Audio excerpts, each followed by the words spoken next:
ஆயுள் ரேகையில் கரும்புள்ளிகள்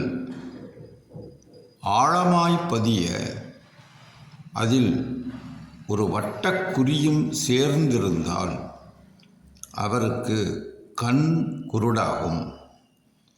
ஆயுள், புத்தி, இருதயம் இந்த 3 ரேகைகளும் கூடினால் அவருக்கு வலிய மரணம் நேரும்.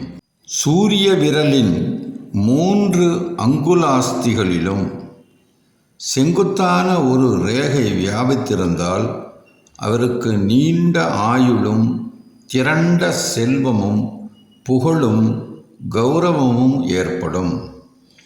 இதே ரேகை அடிமுதல் செங்குத்தாக சென்று முதல் அங்குலாஸ்தியில் வளைந்து நின்றால் அவர் யுத்த களத்தில் வீர சொர்க்கம் அடைவார்.